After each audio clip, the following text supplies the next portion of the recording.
कृपया ध्यान दीजिए, गाड़ी संख्या 1, 3, 4, 1, উফ, 3। কেন যে বাপির কথা না শুনে একা একাই চলে এলাম। ও ভারী দুটো ব্যাগ, আর তার উপর প্ল্যাটফর্ম নাম্বার যেন কত যেন মা বলেছিল। হ্যাঁ হ্যাঁ হ্যাঁ হ্যাঁ হ্যাঁ 14। উফ, 14 নাম্বার প্ল্যাটফর্মকে রাখতে বলেছে বাবা। 1, 2, 3, 4 এই চারটেই তো ঠিক ছিল। উফ, কোথায় যে ওটা? তখন থেকে দৌড়েই যাচ্ছে, শুধু মানুষ আর মানুষ, ভিড় আর ভিড়। উফ, কুমারিকা এক্সপ্রেস নামও দেখো। ওহ, দেরি হয়ে যাচ্ছে, ট্রেনটা আবার না ছেড়ে দেয়। কায়দা করে আবার কুলিও নিলাম না, একটা কুলি নিলেই ভালো হতো। কি কে বকবক করতে করতে দৌড়চ্ছে জানতে ইচ্ছে করছে? বলবো, তার গল্প তো বলবোই, তার গল্প বলতেই তো এসেছি। তবে তার আগে তোমাদের কাছে আমার কিছু প্রশ্ন আছে। আচ্ছা, দূরপাল্লার ট্রেনে একা যাত্রার কথা ভাবলেই তোমাদের মনে কি কি চিন্তা উকি দেয়? না, তার আগে আমার মনে কি কি চিন্তা আসে সেটা বলি। শুধুমাত্র জিনিসপত্রের সুরক্ষার কথাই কিন্তু আমি ভাবি না। আমার মনে হয় আমার পাশে বসা যে যাত্রীটি, সে সারাক্ষণ ফোনে জোরে জোরে কথা বলবে না তো? যদি আমার উল্টো দিকের মানুষটা রাতে এমন নাক ডাকে যে আমার ঘুমই না আসে, যদি সিটের পাশে বসা ভদ্রলোক প্রচুর গল্প করতে চায়, ইস, তাহলে আমার কথা কে শুনবে? তার ওপর নিজের দামি ব্র্যান্ডেড জুতোটা ছেড়ে রেখে রাত্রে যে একটু শান্তিতে ঘুমোবো, এরপর যদি জুতো কেউ চুরি করে নেয়, সেই টেনশনও তো মাথায় ঘোরে। আর মোবাইল, শোন, যত বড় কোম্পানি যত বেশি এমএইচ ব্যাটারি দেওয়ার কথা বলে, তার চার্জ কিন্তু তত তাড়াতাড়ি শেষ হয়। এবার তুমি শোয়ার পর ফোনটা চার্জ দিলে, দেখলে চার্জিং পোর্টটাই খারাপ, কি হবে? আরে না, ভয়টাই দেখাচ্ছি না। এখন যে মেয়েটি হাওড়া স্টেশন দিয়ে ব্যাগপত্র নিয়ে দৌড়চ্ছে, তার মনে কিন্তু এই চিন্তাগুলোই ঘুরপাক খাচ্ছে, আমার তোমার মতোই। আমাদের এই যাত্রার গল্পটা শুরু হয় এমনই ছোট ছোট চিন্তা নিয়ে, কিন্তু কখনো কখনো এই যাত্রাই আমাদের জীবনে নতুন একটা দিগন্ত খুলে দেয়। গল্পটা শুরু হলো ভোরবেলা হাওড়া স্টেশনে। ঘড়িতে তখন 7:15। শয়ে শয়ে মানুষের ভিড়, মালপত্রের সারি, আর হরেক রকম গলার আওয়াজ। এসবের মাঝে নিজের মনেই বকবক করতে করতে চলেছে এক তরুণী, নাম অদ্বিতীয়া। কাঁধে তার বিশাল একটা ঝোলা, এক হাতে ভারী ট্রলি ব্যাগ, আর অন্য হাতে একটা ছোট ব্যাগে ভরা খাবার দাবার। যদিও সেদিকে তার কোনো ভ্রুক্ষেপই নেই। অদ্বিতীয়া নিজের বকবকের দুনিয়ায় এতটাই মগ্ন যে বাইরের কোনো আওয়াজ তার কানে খুব একটা পৌঁছচ্ছে না। তার উপর আজকে আবার একটা বিশেষ দিন। অদ্বিতীয়া এই প্রথম বাবা মা ভাইকে ছাড়া এতটা দূরের পথ পাড়ি দিতে চলেছে। অদ্বিতীয়ার বাবা ডাক্তার, তার হাসপাতালে ডিউটি, ছুটি নেই। আর বাবাকে একা ফেলে মা কিছুতেই আসবে না। তার ওপর ছোট ভাইটার কয়েকদিন ধরে জ্বর, তাই মা তাকে ফেলে আসার কথা ভাবতেই পারে না। কিন্তু অদ্বিতীয়ার জেদ, মাস্তুতো বোনের বিয়ে, অন্তত 2 সপ্তাহ আগে তাকে তো পৌঁছতেই হবে। তাই একাই লট বহর নিয়ে তার যাত্রা। ধুর, এত খরচা করে নেলস করালাম, হেয়ার বোটক্স করালাম, ফেসিয়াল করালাম, সব একেবারে জলাঞ্জলি চলে যাচ্ছে। উফ, কি ঘাম হচ্ছে ভগবান! তার উপর স্টেশনগুলোয় কোনো এসির ব্যবস্থাই নেই। কেন রে বাবা? এয়ারপোর্টগুলো কি সুন্দর চিল থাকে, এসি আছে। ওহ বাবারে, তার উপর 12 আছে, 13 আছে, 15, ওহ 14টা কোথায়? অদ্বিতীয়া দৌড়তে শুরু করলো। হাতে আর বেশি টাইম নেই, 7:30টায় ট্রেন তো ছেড়ে দেবে।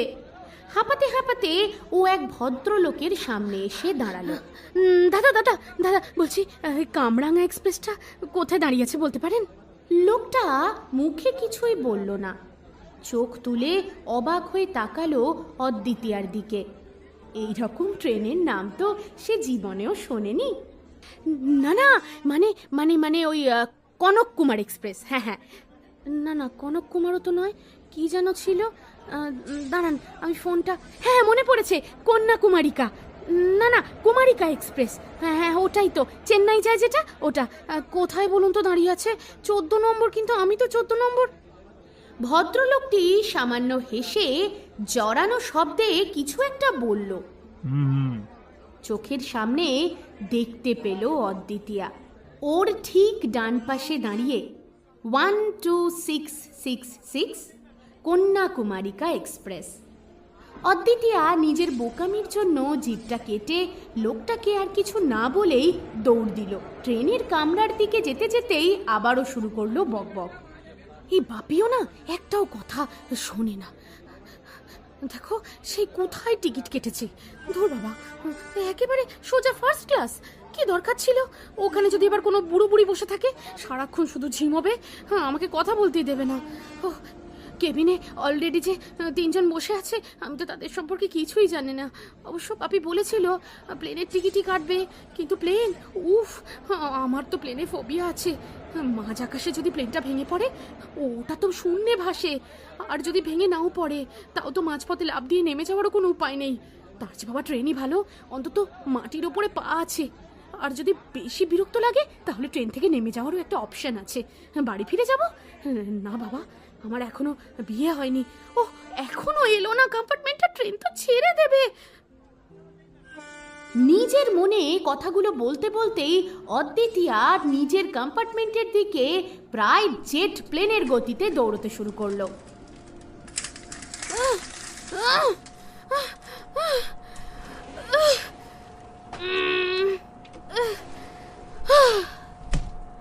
বহু কষ্টে প্রায় হাঁচড়ে পিছড়ে কেবিনের দরজাটা খুলতে পারলো অদ্বিতীয়া। লটবহর নিয়ে বিরক্ত মুখে ঢুকলো কেবিনের ভিতরে। একজন মধ্যবয়সী ভদ্রলোক কপাল কুঁচকে ওর দিকেই তাকিয়ে আছেন। দরজার বাইরে যে এতক্ষণ ধরে একটা ধস্তাধস্তি চলছিল, তা উনি বুঝতে পারছিলেন, কিন্তু উঠবেন কি উঠবেন না সেটা স্থির করে উঠতে পারেননি। কি ব্যাপার বলুন তো, হাঁ করে তাকিয়ে আছেন কেন? একটু তো সাহায্য করতে পারেন। ব্যাগটা তুলতেই পারছিলাম না। আরে বাড়ি থেকে তো 2-4টে সার্ভেন্ট আনা উচিত ছিল আপনার।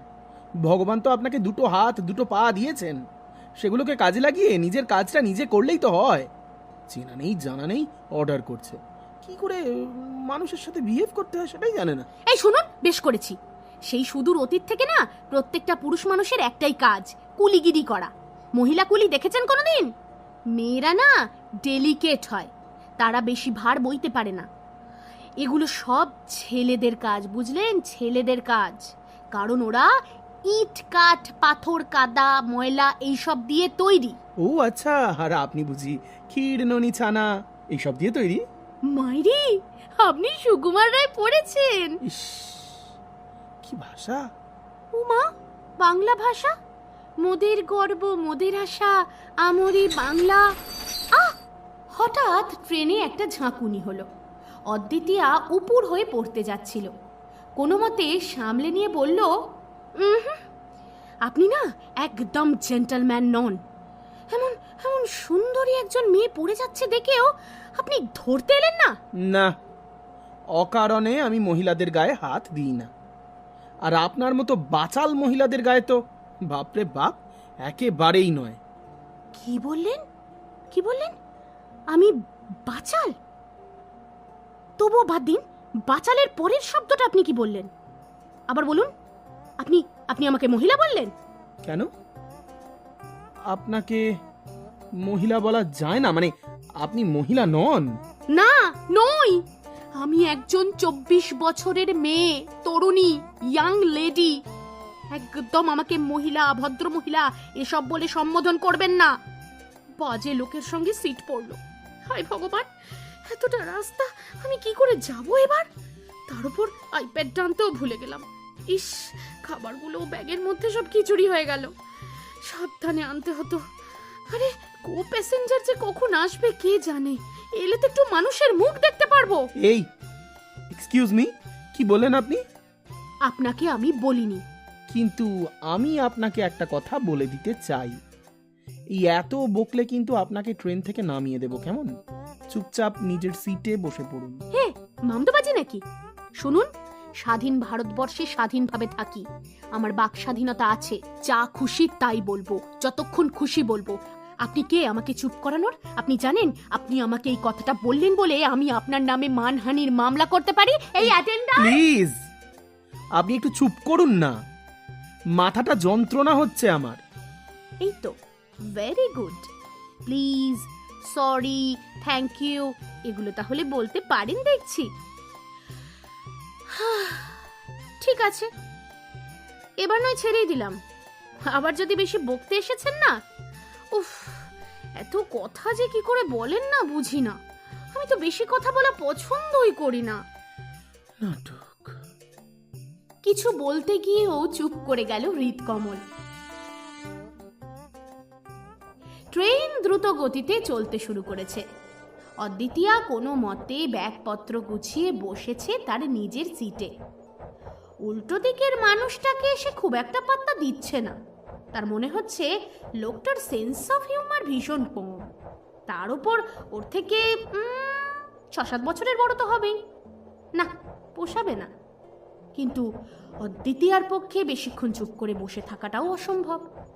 তার উপর একটু আগে যে খবরটা সে পেয়েছে তা শোনার পর তো আর চুপ করে থাকার কোনো প্রশ্নই ওঠে না।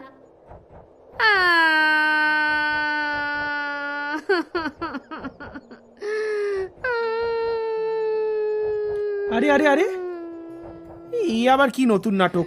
কি করছেন কি আপনি? মাথা খারাপ নাকি? অ্যাটেন্ডার কি বললো আপনি শুনলেন না? বললো আজ আমরা খুব ভাগ্যবান। বললো আজ এই কুপেতে আমরা মাত্র দুজন, বাকি দুজন আসেনি। হ্যাঁ, কিন্তু তাতে হঠাৎ এই ন্যাকা কান্না জুড়েছেন কেন? এই ন্যাকা বলছেন কেন? অবশ্য সুন্দরীরা একটু ন্যাকা হয়, ঠিক আছে, অসুবিধা নেই। কিন্তু আপনি তো সুন্দরীও না, মানে ভাবেন কিন্তু নয় তো। এখন আপনার কথাতে আমার একটুও খারাপ লাগছে না, বিশ্বাস করুন। আমি শুধু ভাবছি দুটো দিন আপনার সঙ্গে এতটা রাস্তা আমি কি করে যাব। সিম্পল, নেমে যান। না, এক কথায় চুপ করে গেল অদ্বিতীয়া। এখন নেমে যাওয়ার তো আর কোনো সুযোগ নেই। আর ওর মন বলছে পরের কোনো স্টেশনেও কেউ আর আসবে না। এই গোমড়া থেরিয়ামের সঙ্গে বাকি সফরটা একা একাই কাটাতে হবে। ভেবেছিল আনন্দ করবে, কিন্তু এই দুটো দিন একেবারে জীবনের শেষ দিন না হয়ে ওঠে। হৃদকমল বইটা আরেকটু চোখের সামনে তুলে ধরল। অসহ্য এই পাপা কি পারি টাইপের মেয়েগুলোকে একেবারেই ওর পছন্দ নয়। এদিকে কিছুক্ষণের মধ্যে ট্রেনের অ্যাটেন্ডার ব্রেকফাস্ট নিয়ে এলো। খাবারের ট্রে দেখে অদ্বিতীয়ার চোখে মুখে স্বস্তির ছাপ। এতক্ষণে একটা কাজ পাওয়া গেছে। ট্রেতে ব্রেড, জ্যাম, অমলেট, ইনস্ট্যান্ট কফির পাউচ আর এক বাটি স্যুপ। অদ্বিতীয়া 1 চামচ স্যুপ মুখে দিয়েই চিৎকার করে উঠল, ইউ, ডিসগাস্টিং, কি জঘন্য! ইস, আর অমলেটটা মনে হচ্ছে যেন প্লাস্টিক। আর কফি মনে হচ্ছে জলে একটু ব্রাউন কালার মিশিয়ে দিয়েছে। কি করে মানুষ এসব খায়? ইস!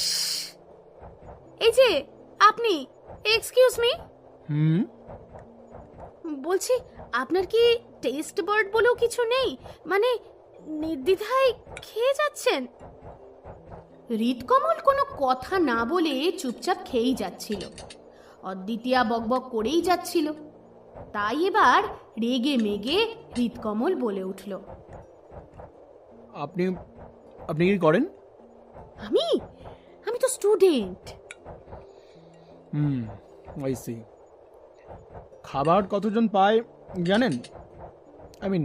এই খাবারটা কিনে খেতে একজনের ঠিক কতটা পরিশ্রম করতে হয় একবার ভাবতে পারছেন? আর আপনি খাবার নিয়ে এত চুলচেরা বিশ্লেষণ করছেন, এটা কি 5 স্টার হোটেল ভাবছেন কোনোভাবে? কিন্তু এটা তো ট্রেনের টিকিট কেটেছি বলে ফ্রিতে দিয়েছে, বলবোই তো। এই হচ্ছে না আপনাদের জেনারেশনের প্রবলেম, বুঝলেন? শুনুন, ফ্রি বলে না কিচ্ছু হয় না। আপনার টিকিটের সঙ্গে খাবারের দাম ধরা আছে, ইটস ইনক্লুডেড। আর আমার তো এই খাবারের মধ্যে খারাপ কিছুই লাগছে না। আপনি আসলে খুঁত ধরতে চান বলেই এত কিছু বলে যাচ্ছেন। It's quite simple. আমি আমি খুদ ধরছি? আপনি এসব কেন বলছেন আমায়? অদ্বিতীয়ার মুখটা রাগে লাল হয়ে উঠছিল। সে কিছু বলতেই যাচ্ছিল, কিন্তু হৃদকমলের যুক্তির সামনে কথাটা আটকে গেল। হৃদকমল শান্তভাবে বলল, হ্যাঁ, আপনি খুঁত খুঁজছেন। আসলে কি বলুন তো, আপনার বক বক করার জন্য একটা অজুহাত দরকার। আপনি জীবনে সব কিছু পেয়ে এসেছেন, সব কিছু আপনার কাছে এত সহজে চলে এসেছে, তাই আপনি এসবের গুরুত্ব বোঝেন না। এই এই যে রুটিটা, এই যে ধরুন ডিম, কফি, এগুলো না পৃথিবীর লক্ষ লক্ষ মানুষের কাছে স্বপ্নের মতো। বুঝতে পারছেন আমার কথা? আর আপনি সেগুলোকে জঘন্য বলছেন। আর তাছাড়া আপনার কি মনে হয় না এই ব্যাপারগুলোকে একটু সম্মান করা উচিত? হৃদকমলের কথায় অদ্বিতীয়া একেবারে চুপ করে গেল। সে এমন কথা জীবনে শোনেনি। কোনো উত্তর খুঁজে না পেয়ে গোমরা মুখে ট্রেটা সরিয়ে রাখল। হৃদকমল নিজের খাবারে মন দিল, কিন্তু লক্ষ্য করল অদ্বিতীয়া তার খাবারটা স্পর্শও করছে না। আজকালকার মানুষগুলো কতটা সেলফিশ হয়, নিজে খেয়ে যাচ্ছে, অথচ উল্টো দিকের মানুষটা যে খাচ্ছে না সেদিকে খেয়ালই নেই। কথা বলবি না বলিস না, কিন্তু একটা ইয়াং লেডির সঙ্গে কেমন বিহেভ করতে হয় সেটুকুও জানিস না। সরি বল, তাহলেই তো সব মিটে যায়। দিমাগ, অহংকার।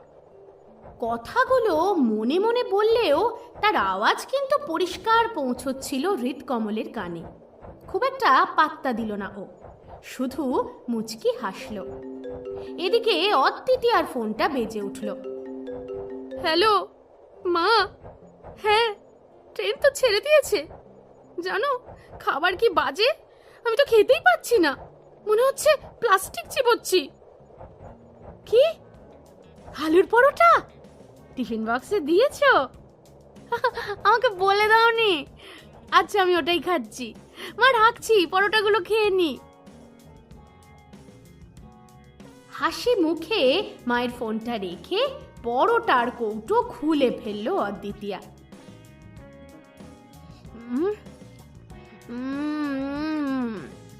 ইয়ামি পরোটা, মাই ফেভারিট আলু পরাঠা। খাবেন? মা কিন্তু দারুণ পরোটা বানায়। না ধন্যবাদ। হৃদকমলের মুখের দিকে না তাকিয়েই অদ্বিতীয়া নিজের প্লেটে থাকা অমলেট, ব্রেড এসব একপাশে সরিয়ে রেখে পরোটা খাওয়া শুরু করলো। হৃদকমল শান্তভাবে বলল, ওই খাবারটা নষ্ট করলেন? নষ্ট হবে কেন? কেউ না কেউ খেয়ে নেবে। রিয়েলি? এখানে কে খাবে? এই কুপেতে আপনি আর আমি, এছাড়া তো আর কেউ নেই। আমার যেটা ভালো লাগে না আমি সেটা করি না। খাবারটা খারাপ, আমি কেন খাবো? খাবারটা পচা নয়, বাসি নয়, টাটকা খাবার। এইভাবে খাবার নষ্ট করছেন? আচ্ছা, আপনার কোনো ধারণা আছে কত মানুষ খেতে পায় না? আপনি আপনি মেবি বড় পরিবার থেকে এসেছেন, প্রচুর পয়সা আপনাদের, তাই বলে এইভাবে অন্যকে অপমান করতে পারেন? অপমান? আমি তো অন্যকে অপমান করিনি। হৃদকমল এবার একটু হেসে ফেলল। মাই গুডনেস, অন্ন অন্ন অন্ন মানে খাবার, এইটুকুও জানেন না? জানি, কিন্তু আপনি যেগুলো বললেন আমার সেগুলো শুনে কষ্ট হচ্ছে। শুনুন, আমি আপনাকে কষ্ট দিতে চাইনি, শুধু বলতে চেয়েছি খাবারের প্রতি আমাদের শ্রদ্ধাশীল হওয়া উচিত। এটা তো শুধু খাবার নয়, আসলে এটা লক্ষ লক্ষ মানুষের শ্রমের ফসল। আই এম সরি, আমি এভাবে আগে কখনো ভাবিনি। ওয়েল, ঠিক আছে, এবার মন দিয়ে পরোটা খান। আপনি, আপনার মা কষ্ট করে বানিয়ে দিয়েছেন। Carry on. অদ্বিতীয়া এবার আর কোনো কথা বলল না, চুপচাপ নিজের খাবারটা শেষ করলো। হৃদকমল তার দিকে তাকিয়ে মৃদু হাসল। এই প্রথম তাদের মধ্যে একটা নীরব সমঝোতা তৈরি হলো, যেখানে ঝগড়া বা অভিযোগের কোনো স্থান নেই। হৃদকমল মনে মনে ভাবল, এই মেয়েটা যেমন বাচাল, তেমনি তার মনটা কিন্তু কাঁচের মতো স্বচ্ছ। খাওয়া শেষ করে ট্রেনের জানলার দিকে চোখ রাখল অদ্বিতীয়া। বাইরে ছবির মতো দৃশ্যগুলো একে একে সরে যাচ্ছে। ঘন সবুজ গাছপালা, ছোট ছোট গ্রাম, দূর দিগন্তে মিশে যাওয়া আকাশ, সবকিছুই ওকে মুগ্ধ করছে। এই প্রথম ও সম্পূর্ণ একা নিজের ইচ্ছে মতো নতুন একটা পৃথিবীতে পা রাখছে। ওর উল্টো দিকে বসে থাকা হৃদকমল তাকে মুগ্ধ হয়ে দেখছে। তার মনে হচ্ছে মেয়েটা শুধু দেখতেই নিষ্পাপ নয়, আদতে সে ভীষণই ম্যাচিওর আর আদুরে। তাকে দেখেই বোঝা যায় বাড়ির প্রত্যেকে তাকে ভীষণ ভালোবাসে এবং ভীষণ প্যাম্পারও করেছে। সমাজ বা পারিপার্শ্বিক পরিস্থিতি সম্পর্কে সে বুঝতে চায় না বা তাকে বোঝানো হয়নি। হৃদকমল একটা দীর্ঘশ্বাস ফেলল, আর তখনই অদ্বিতীয়া আবার তার দিকে তাকিয়ে কথা বলতে শুরু করলো। আপনি জানেন, আমি একা একা যাচ্ছি। এটা ভেবে না আমার খুব গর্ব হচ্ছে, প্রাউড। বাবা মায়ের অনেক চিন্তা ছিল, দেখলেন না কতবার ফোন করছে, কিন্তু আমি ওদের বুঝিয়েছি আমি সব পারি। ওরা তো একা একটা মেয়েকে এত দূরে পাঠাতেই ভয় পাচ্ছিল, কিন্তু আমি জানি আমি সব ঠিকঠাক সামলে নেব। আসলে ওই যে আমি একা এসেছি তো, এই ব্যাপারটা আমি ভীষণ উপভোগ করছি, মনে হচ্ছে আমি বড় হয়ে গেছি। অদ্বিতীয়ার কথা শুনে হৃদকমল তাকে জিজ্ঞাসা করল, আপনার বয়স কত? মেয়েদের বয়স জিজ্ঞাসা করতে নেই, জানেন না? আর তাছাড়া আমি উঠেই বলেছি, আপনি বোধহয় খেয়াল করেননি। যাকে আপনার উদ্দেশ্য মনে হচ্ছে শুধু বয়স জানাই, তাই বলছি। আমার বয়স 24+। আর আপনি এই প্রথম একা একা বেরিয়েছেন বাড়ি থেকে, তাই তো? হ্যাঁ, ভাবুন তো, 24+। আমার বাবা মা তো কোনোদিন গাড়ি বা প্লেন ছাড়া আমাকে কোথাও নিয়েই যায়নি, আর আমি কি না ট্রেনে একা একা ব্যাঙ্গালোর যাচ্ছি। কি এক্সাইটমেন্ট হচ্ছে, কি বলবো। আপনি আপনি হাসছেন কেন? ও কিছু নয়, বলুন। না, বলুন, হাসছেন কেন? শুনুন, আপনি যেটাকে খুব বড় ব্যাপার বলে মনে করছেন, এখনকার 14-15 বছরের ছেলে মেয়েরাও না তার থেকে অনেক বেশি কিছু করে। ধরুন, সেনাবাহিনীতে মেয়েরা 18 বছর বয়স থেকে যোগ দেয়। এই বয়সে অনেকে তো ডাক্তার, ইঞ্জিনিয়ার হয়ে দেশের বাইরেও চলে যাচ্ছে। মাত্র 21 বছর বয়সে মেয়েরা নিজেদের স্টার্ট আপ কোম্পানি শুরু করছে, আর আপনি 24+ বছর বয়সে একা ট্রেনে ভ্রমণ করছেন, আর সেটাকে জীবনের সবচেয়ে বড় এক্সাইটমেন্ট ভাবছেন। আপনার এই ভাবনাটা বেশ মজাদার, তাই আই ক্যানট রেজিস্ট, সরি। আমার ভাবনা মজার, আর আপনি বলতে চাইছেন আমি নিজেকে বাচ্চা করে রেখেছি? আমি আমি কিছু ভুল করিনি, আমার তো শুধু নিজের ভালো লাগার কথাটা বললাম, আর আপনি আমাকে অপমান করলেন। আপনার কথায় মনে হচ্ছে আমার এই জার্নিটা যেন কোনো কিছু ম্যাটারই করছে না। এটাই বলতে চাইছেন কি আপনি? দেখুন, বাই এনি চান্স আমি আপনাকে কোনোভাবেই অপমান করিনি, আমার ইন্টেনশনও নয় সেটা। আর আপনার এই জার্নিটা যে কোনো ম্যাটার নয় সেটাও কিন্তু আমি বলিনি। আমি শুধু বলতে চেয়েছি জীবনের এক্সাইটমেন্ট শুধু একা একা ট্রেনে ভ্রমণ করার মধ্যে লিমিটেড থাকতে পারে না। যখন একটা 14 বছরের মেয়ে দেশের জন্য একটা কঠিন পরীক্ষার প্রস্তুতি নিচ্ছে, বা ধরুন একটা 21 বছরের তরুণী নিজের পায়ে দাঁড়িয়ে একটা স্টার্ট আপ খুলে কিছু করার কথা ভাবছে, তখন তাদের জীবনের চ্যালেঞ্জগুলো নিজের মতো করে তারা তো জয় করছে, তাই না?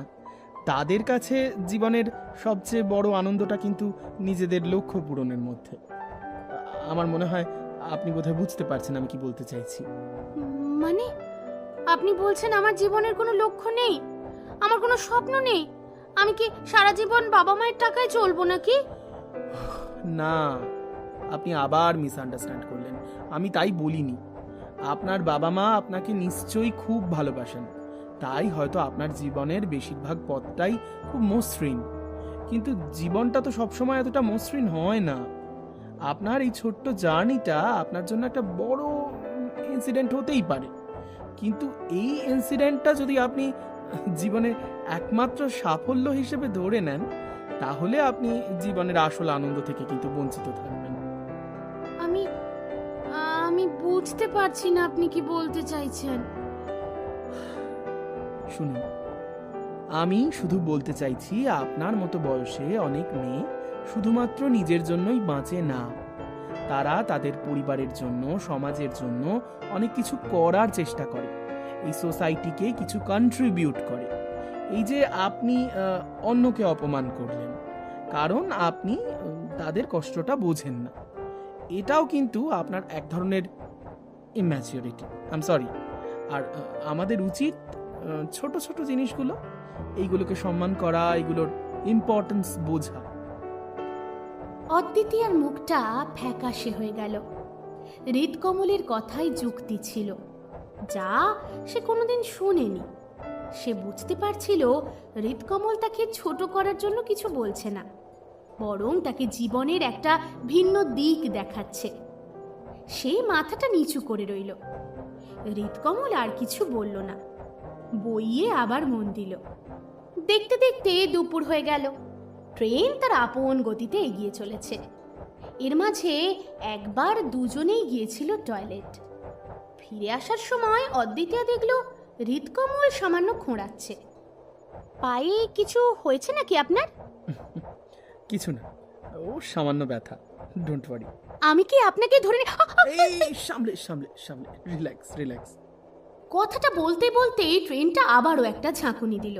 অদ্বিতীয়া সামলাতে না পেরে সোজা এসে পড়ল হৃদকমলের গায়ের ওপর, আর পড়ে গিয়ে চোখ দুটো চেপে বন্ধ করে নিল। ভয়ে হৃদকমলের কলারটা খামচে ধরল। বুঝতে পারছিল ছেলেটা না থাকলে এতক্ষণ নিশ্চয়ই মুখ থুবড়ে পড়ত। হৃদকমল মৃদু হেসে বলল, আগে নিজেকে সামলাতে শিখুন ম্যাডাম, তারপর অন্যকে সামলাবেন, বুঝলেন? নিজের পায়ে দাঁড়াতে গেলে শুধু দুটো পা থাকলেই হয় না, সঙ্গে মনের জোরটাও দরকার। আর কি বলুন তো, জ্ঞান দিচ্ছি, হাঁটা মানে কিন্তু শুধুমাত্র রাস্তায় হেঁটে যাওয়া নয়। জীবনের পথে চলতে গেলে এমন অনেক হোঁচট খাবেন, আর সেগুলো কিন্তু নিজেকেই সামলাতে হবে। তখন কিন্তু বাবা মা বা আমি বা অন্য কেউ হয়তো আপনাকে বাঁচাতে আসবও না। হৃদকমলের কথায় অদ্বিতীয়া অবাক হয়ে তার দিকে তাকিয়ে রইল। এই প্রথম হৃদকমলকে শুধু একজন সহযাত্রী নয়, বরং একজন পথপ্রদর্শকও মনে হচ্ছিল। অদ্বিতীয়া হৃদকমলের গায়ে ভর দিয়েই দাঁড়িয়ে আছে। এতগুলো কথার পরেও তার মনে একটাই প্রশ্ন, বলছি আপনার নাম কি? এভাবে আপনাকে ধরে থেকেই বলবো, নাকি তার আগে আপনি সোজা হয়ে দাঁড়াবেন? কথাটা শুনেই অদ্বিতীয়া লজ্জা পেয়ে গেল। দ্রুত সরে এসে সোজা হয়ে দাঁড়ালো। তার মুখটা রাঙা হয়ে উঠল। হৃদকমল হাসতে হাসতে নিজের সিটে গিয়ে বসে পড়ল। অদ্বিতীয়া মাথা নিচু করে নিজের সিটে চলে গেল। তার মুখে এবার আর কোনো বকবক নেই, শুধুই একটা মিষ্টি হাসি। অদ্বিতীয়া বুঝতে পারল এই সফরটা যত বেশি বোরিং ভেবেছিল তা তো একেবারেই নয়, বরং এটা বেশ এক্সাইটিং হতে চলেছে। দেখতে দেখতে লাঞ্চের সময় হয়ে এলো। অ্যাটেন্ডার যখন খাবারের ট্রে নিয়ে এলো, অদ্বিতীয়ার মুখটা একেবারে শান্ত। তার মধ্যে আগের সেই বকবকানি বা বিরক্তিটা নেই। সে চুপচাপ খাবারটা দেখল। রুটি, ডাল, সবজি, চিকেন কারি। অদ্বিতীয়া কোনো অভিযোগ না করে মন দিয়ে খেতে শুরু করলো। ও আর খাবারের খুঁত ধরল না, কোনো সমালোচনাও করলো না, বরং মন দিয়ে ধীরে ধীরে খাবারটা শেষ করলো। অদ্বিতীয়ার এই পরিবর্তন দেখে হৃদকমল মৃদু হাসল।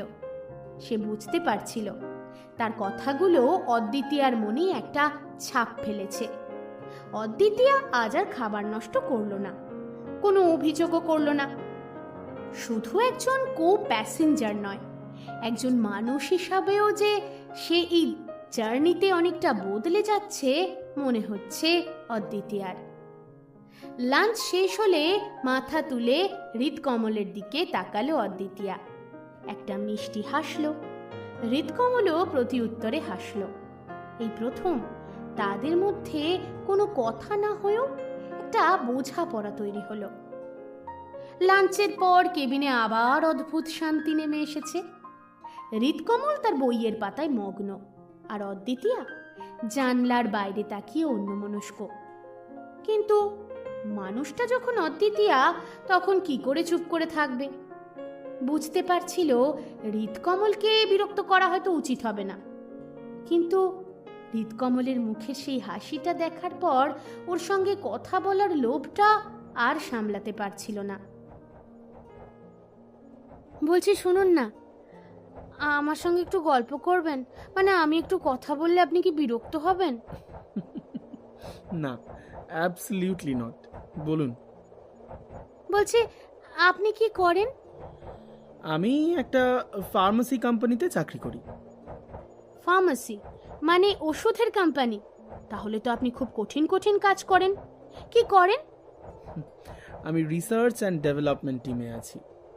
রিসার্চ মানে তো সব জটিল জিনিস, আমি এক বর্ণও বুঝবো না। কিন্তু জানেন, আমি আপনাকে দেখে প্রথমে ভেবেছিলাম আপনি কোনো বড় অফিসার বা বস। আপনার কথাবার্তা আর এই যে আপনি সবসময় গম্ভীর থাকেন, মনে হচ্ছিল আপনি নিশ্চয়ই খুব রিজার্ভ একজন মানুষ। শুনুন, আসলে কি বলুন তো, প্রত্যেকটা মানুষই নিজের মতো করে রিজার্ভ।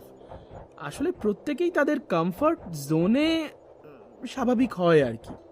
আর আমি তো সবসময় এভাবে রিজার্ভ থাকিও না। আসলে আপনি তো এর আগে আমাকে সেভাবে কথা বলার সুযোগ দেননি, তাই না? আমি কথা বলার সুযোগ দিইনি?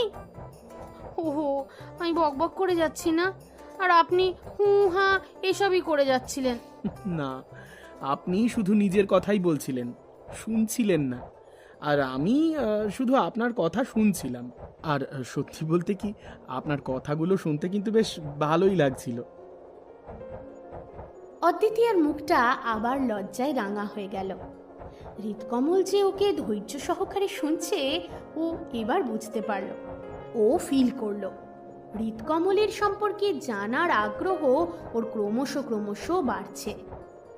হৃদকমল আবার বইতে মন দিল। এবার অদ্বিতীয়াকে অনেক বেশি স্বচ্ছন্দ আর শান্ত দেখাচ্ছিল। ধীরে ধীরে সূর্যের আলো ম্লান হয়ে আসছে। সেই শেষ বিকেলের নরম আলো এসে পড়েছে ট্রেনের কেবিনে।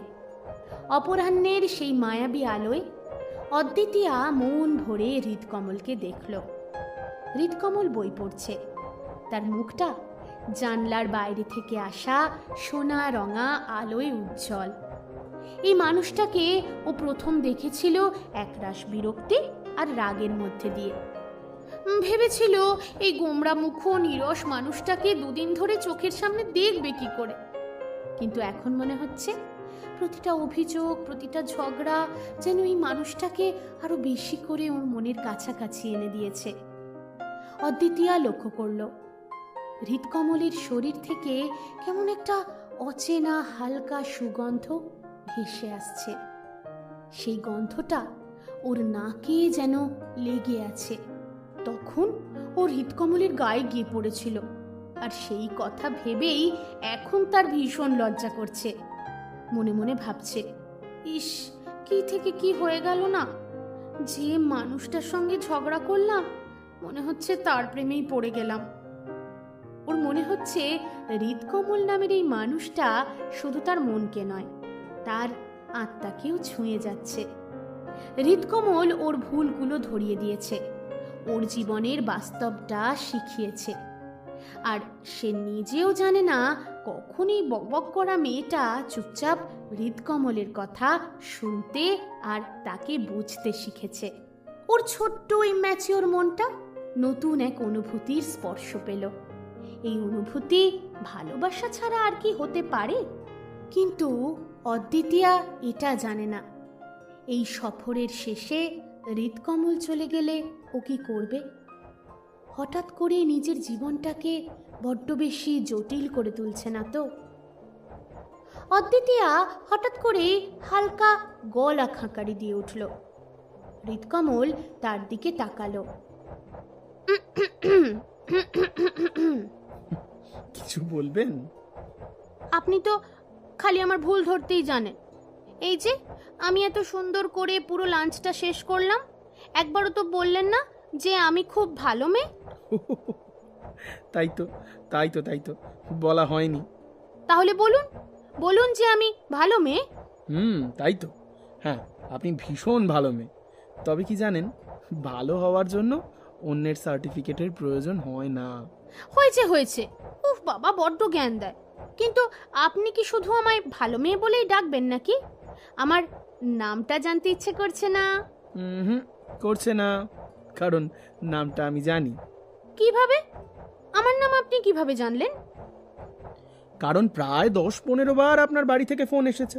তাছাড়া আপনার বান্ধবীরাও ফোন করেছিলেন, আর প্রতিবারই আপনি কারোকে না কারোকে বলেছেন অদ্বিতীয়া কাউকে ভয় পায় না, অদ্বিতীয়া কারো কথায় ওঠে বসে না, এমন আরো অনেক কিছু। আপনি তো দেখছি একদম ডিটেকটিভের মতো কথা বলছেন।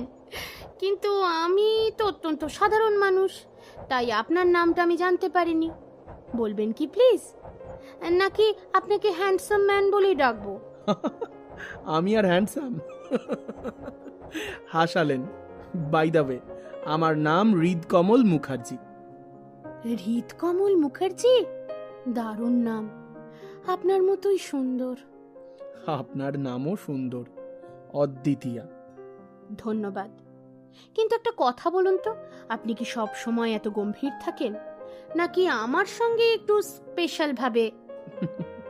আমি সাধারণত কথা কম বলি, আর আপনি এত কথা বলেন যে আপনার আর কথা বলার সুযোগ হয় না।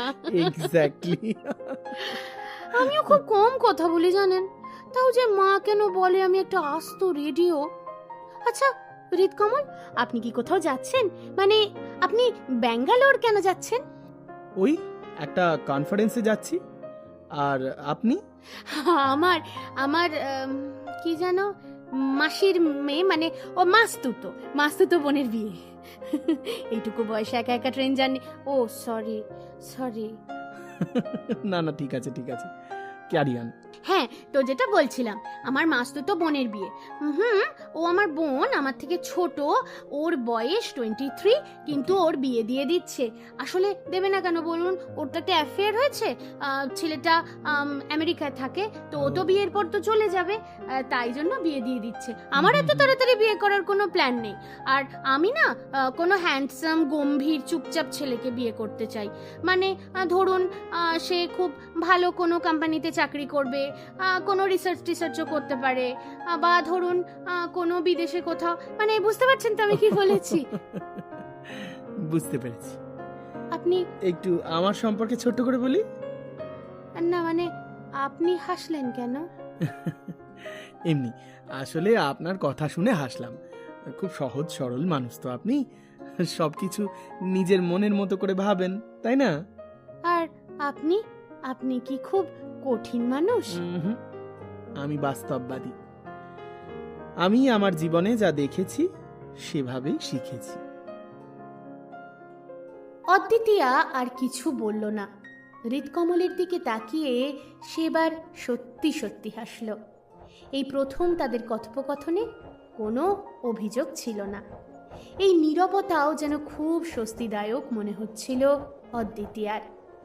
সন্ধেবেলায় চায়ে চুমুক দিল অদ্বিতীয়া।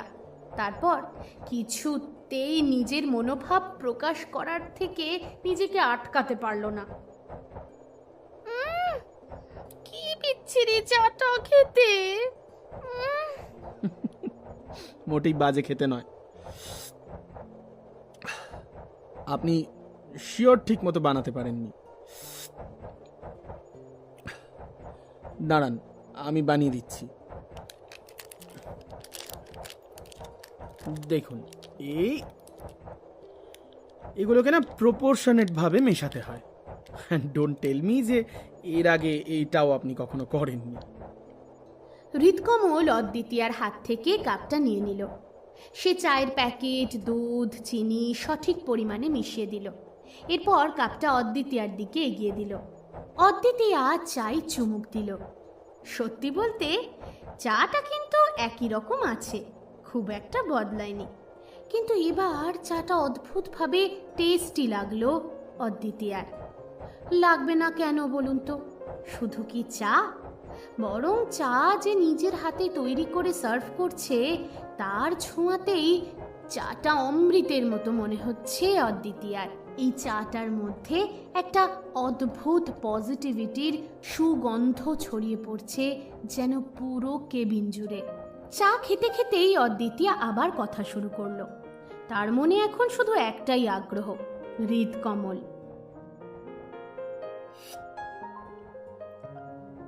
আচ্ছা, আপনার ফ্যামিলিতে কে কে আছে? মানে আপনি কি একাই থাকেন নাকি আপনার বাবা মাও? আমি আমার কাজ নিয়ে ব্যস্ত থাকি, আর আমার পরিবার সে তো সবাইকারই আছে। আচ্ছা, আপনার কি কোনো গার্লফ্রেন্ড আছে? মানে আপনার কি প্রেমিকা আছে নাকি বিয়ে করে ফেলেছেন? অবশ্য আপনাকে দেখে তো মনে হয় না যে আপনি বিয়ে করেছেন। আচ্ছা, আপনার কি ভালোবাসার উপর বিশ্বাস আছে নাকি সেটাও? এক্সকিউজ মি, আমি আমার ব্যক্তিগত জীবন নিয়ে কথা বলতে খুব একটা স্বচ্ছন্দ বোধ করি না। ধুর, এতে লজ্জা পাওয়ার কি আছে? আপনার যদি কোনো প্রেমিকা না থাকে তাহলে তাহলে তো লজ্জা পাওয়ার কিছু নেই। আমি তো আপনাকে জোর করে কিছু জানতে চাইছি না। তবে আমি জানি আপনার মতো হ্যান্ডসাম মানুষের নিশ্চয়ই গার্লফ্রেন্ড আছে। ভালোবাসা বা প্রেম এগুলো কি শুধু বাইরে থেকে দেখে বোঝা যায়? না, মানে আমি তো আপনাকে... ঠিক আছে, আপনি যদি না বলতে চান তবে থাক, কিন্তু একটা কথা বলুন, আপনার কি পায়ে ব্যথাটা এখনো করছে? না, এখন অনেকটাই ভালো। এরপর সোজা অন্য কথায় চলে গেল হৃদকমল। অদ্বিতীয়ার পড়াশোনা, ভবিষ্যৎ পরিকল্পনা, এই সব কথায় প্রসঙ্গটা এড়িয়ে গেল। অদ্বিতীয়া বুঝতে পারল হৃদকমল তার ব্যক্তিগত জীবন নিয়ে কথা বলতে একেবারেই আগ্রহী নয়। কিন্তু তার মনে হৃদকমল সম্পর্কে জানার আগ্রহ বেড়েই চলেছে। অদ্বিতীয়া তখনও বুঝতে পারছিল না যে হৃদকমলের জীবনে এমন কিছু গভীর সত্য আছে যা সে চাইলেও সবার সঙ্গে ভাগ করে নিতে পারে না। ডিনার শেষ করে রাত 10টা নাগাদ হৃদকমল শোবার প্রস্তুতি নিতে শুরু করলো। এদিকে অদ্বিতীয়া পড়ে গেল মহা দুশ্চিন্তায়। সব ঠিক আছে, হৃদকমলকে তার মনেও ধরেছে, কিন্তু এমন অচেনা একটা ছেলের সঙ্গে সারা রাত ট্রেনের একই কুপেতে ঘুমানোটা ওর কাছে ভীষণ অস্বস্তিকর। হয়তো হৃদকমল ভালো ছেলে, কিন্তু তা হলেও কেমন যেন আনকমফোর্টেবল লাগছে। হৃদকমল নিজের বিছানাটা পরিষ্কার করে নিয়ে বসে পড়ল। তারপর বলল, বলছিলাম, যদি কোনো সমস্যা না থাকে তাহলে লাইটটা অফ করে দেব? না না, সমস্যা নেই, কিন্তু... কিন্তু কি? শুয়ে পড়ুন এবার। না মানে আমার তো এখনই ঘুম আসবে না। ওহো, তাহলে আর কি, আপনি একা একাই ট্রেন জার্নিটা এনজয় করুন, আমি একটু ঘুমিয়ে নিয়ে। আমি আবার বেশি রাত পর্যন্ত জেগে থাকতে পারি না। আচ্ছা, গুড নাইট। অদ্বিতীয়া গুড নাইট বলল, কিন্তু এই অন্ধকার কুপেতে বসে তার কেমন যেন ভয় লাগতে শুরু করলো। বিছানায় শুয়ে পড়েও ছটফট করছে। 1 ঘন্টা এভাবেই কেটে গেল। মাথায় উল্টো পাল্টা চিন্তা ভিড় করছে। হঠাৎ অদ্বিতীয়া বলে উঠল, হৃদকমল, শুনছেন? আপনি কি ঘুমিয়ে গেছেন? হৃদকমল। হ্যাঁ, গভীর ঘুমে আছি, বলুন। মজা করছেন? মজা করারই তো সময়, সবে তো রাত 12টা। ধুর, আমার তো ঘুমই আসছে না। কেন ঘুম আসছে না কেন? বিছানায় কি ছাড়পোকা নাকি? না না, আমার আমার না খুব ভয় লাগছে। ভয়? কিসের ভয়? এই তো আমি আছি। এই যে পুরো কূপটা অন্ধকার, আর আমরা তো দুজন, আমার কেমন কেমন মনে হচ্ছে।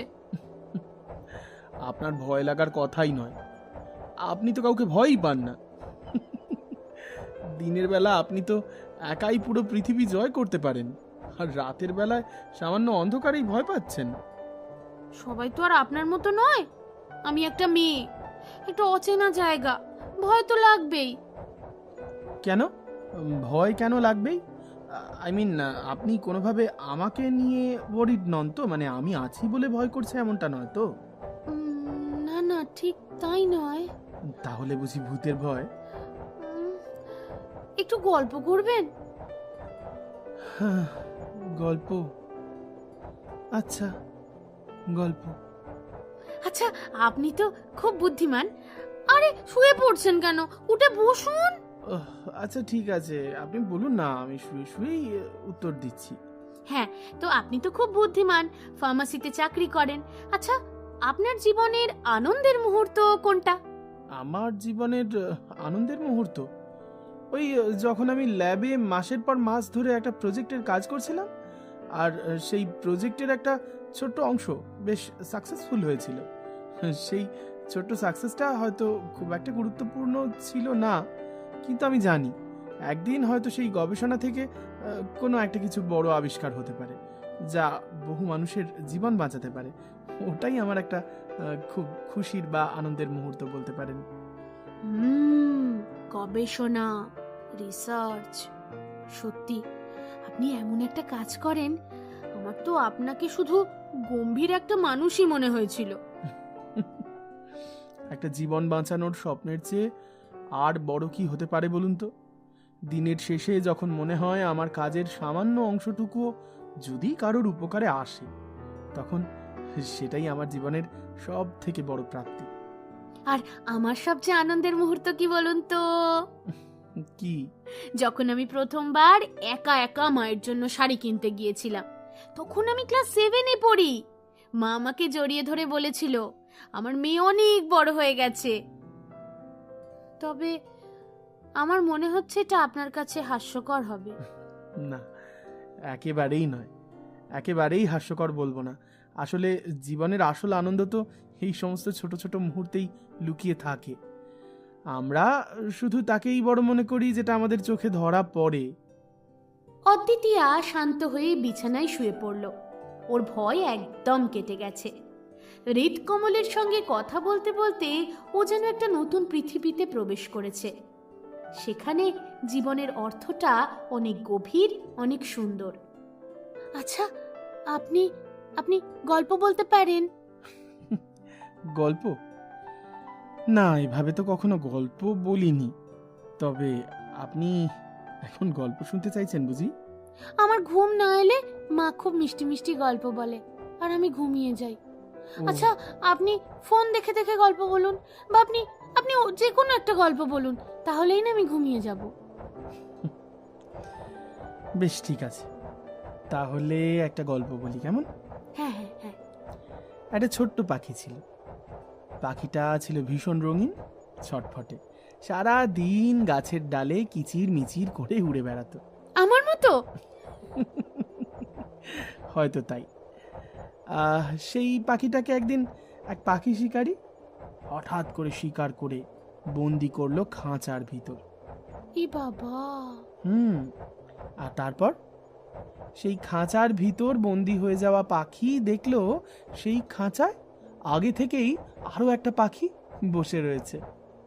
কিন্তু সেই পাখিটা ভীষণ অলস, নড়ে চড়েও না, ওড়েও না। তো একদিন ওই ছোট্ট পাখিটা, মানে ছটফটে পাখিটা, কি করলো জানেন? কি করলো? ওই পাখিটাকে গিয়ে বলল, তুই তো এই খাঁচার মধ্যেই উড়তে পারিস।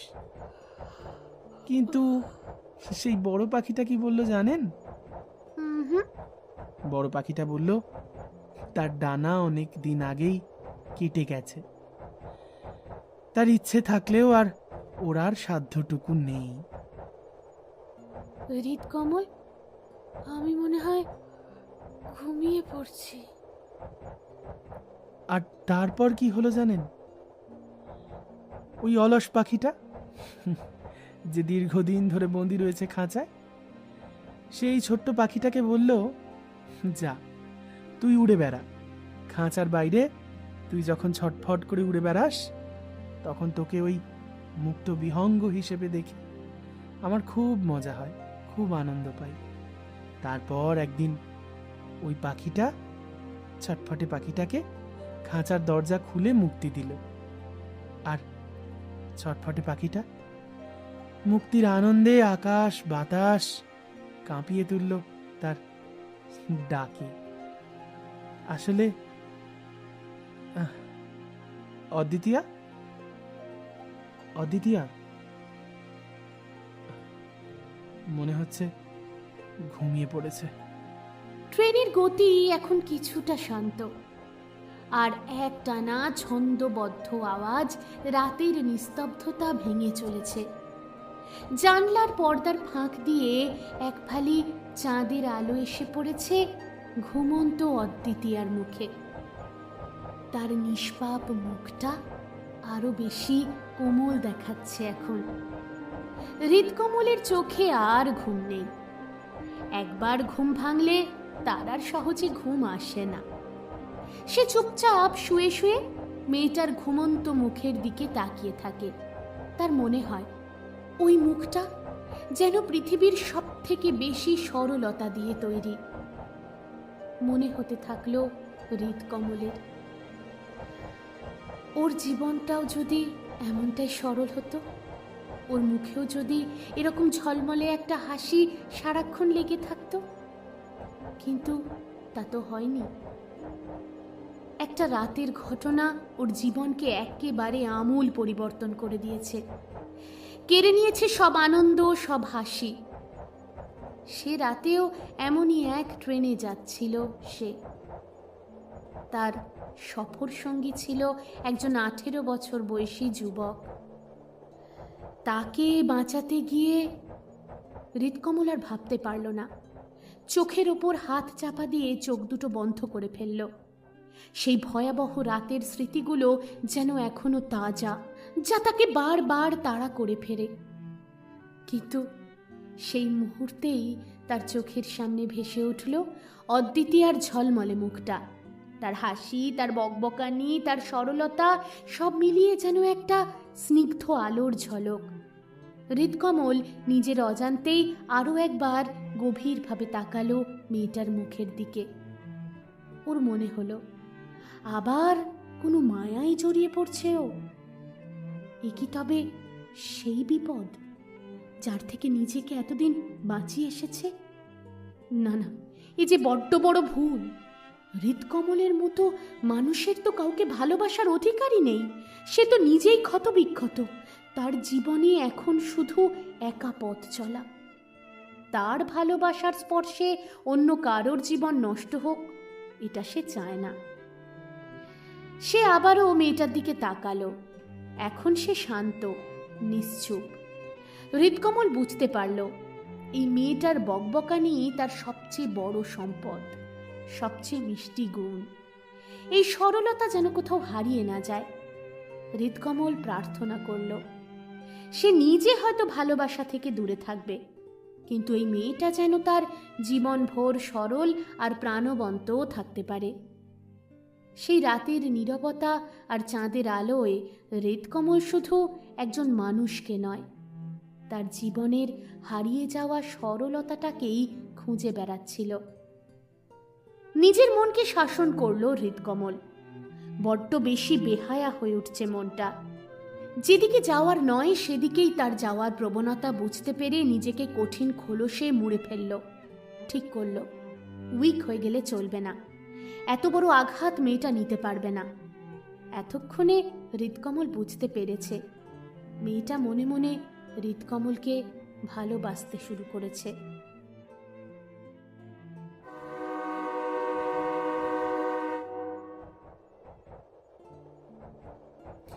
Good morning.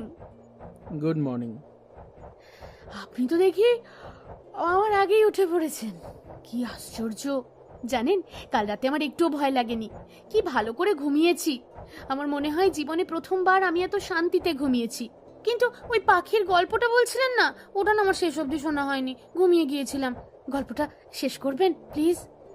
সরি, আমি একটু ব্যস্ত আছি, পরে কথা বলি। হৃদকমল যেন দায়সারা উত্তর দিল। এক ঝলক তার দিকে তাকালো অদ্বিতীয়া। তার মনটা খারাপ হয়ে গেল। এরকম আচরণ কেন করছে? সে আবারও সাহস জুগিয়ে কিছু জিজ্ঞেস করবে ভাবছে, কিন্তু তখনই ল্যাপটপ বার করে তাতে কাজের মধ্যে ডুবে গেল হৃদকমল। দ্বিতীয় দিনের পুরোটাই অদ্ভুত এক নীরবতা ওদের মাঝখানে বিরাজ করল। অদ্বিতীয়া কয়েকবার কথা বলার চেষ্টা করল, কিন্তু হৃদকমল ছোট ছোট উত্তর দিল শুধু। সে তার কাজ নিয়ে ব্যস্ত। অদ্বিতীয়া বুঝল হৃদকমল আসলে তাকে জীবনের সবচেয়ে বড় শিক্ষাটা দিয়েছে, যে কোনো সম্পর্কই ক্ষণিকের হতে পারে। কিছু মানুষের শুধু আমাদের জীবনে আসা কিছু শেখানোর জন্য, তারপর আবার তারা চলে যায়। আর সেই শিক্ষাটাই জীবনের পাথেয় করে এগিয়ে যেতে হয়। সূর্য ডুবে গেল তার সময়ে। রাতের খাবার খেয়ে অদ্বিতীয়া শুয়ে পড়ল। হৃদকমল তখনও ল্যাপটপে ব্যস্ত। তারও ইচ্ছে করছে মেয়েটার সঙ্গে একটু গল্প করতে, কিন্তু ওই যে নিজের মনকে শাসনে রেখেছে সে। কিন্তু অদ্বিতীয়া আর থাকতে পারল না। আপনার আজকে ঘুম পায়নি? ঘুমোবেন না? আমার কিছু কাজ আছে। ও আচ্ছা, আপনার কিছু হয়েছে? সারাদিন ধরে চুপচাপ। আমি কি কোনো ভুল করেছি? আপনার কোনো ভুল হয়নি। তাহলে আপনি কথা বলছেন না কেন? আপনি তো কাল রাতে কত সুন্দর গল্প বললেন, আর আজ কেন এমন করছেন? দেখুন, মাত্র একটা দিনের আলাপ, সারাদিন কি এত বকবক করব? আর আমি সত্যি কথা বলতে কি এত কথা বলতে ভালোবাসি না। হৃদকমলের কথায় অদ্বিতীয়া একেবারে চুপ করে গেল। তার চোখে জল এসে গেল। ও পাশ ফিরে শুয়ে পড়ল। হৃদকমল বুঝতে পারল একটু বেশি কঠোর হয়ে গেছে ও। অদ্বিতীয়ার মাথার কাছে এসে হঠাৎ বলে উঠল, অদ্বিতীয়া, তুমি ঘুমিয়ে পড়ো, আমি জেগে আছি, ভয় পেও না। আমি ঘুমোবো না। শোনো, ঘুমিয়ে পড়ো, কাল সকালেই তো আমরা পৌঁছে যাব। অদ্বিতীয়া আর কোনো কথা বলল না, কিন্তু হৃদকমলের গলার স্বরে যে নরম সুর ছিল তা ওকে স্বস্তি দিল। বুঝতে পারল হৃদকমল হয়তো কিছু লুকিয়ে যাচ্ছে। কিছুক্ষণ ওর দিকেই তাকিয়ে রইল হৃদকমল। তারপর উঠে ব্যাগ গোছানো শুরু করল। অদ্বিতীয়া গভীর ঘুমে আচ্ছন্ন। হৃদকমল বিছানা থেকে উঠে পড়ল। তার চোখের কোণেও এক ফোঁটা জল চিকচিক করছে। এই সরল মেয়েটাকে ছেড়ে যেতে ভীষণ কষ্ট হচ্ছে, কিন্তু ও জানে এটাই সঠিক। বিদায় অদ্বিতীয়া, তোমার সরলতাটুকু যেন কোনোদিন হারিয়ে না যায়। তুমি তোমার জীবনের প্রতিটা পদক্ষেপ সাহসের সঙ্গে এগিয়েও।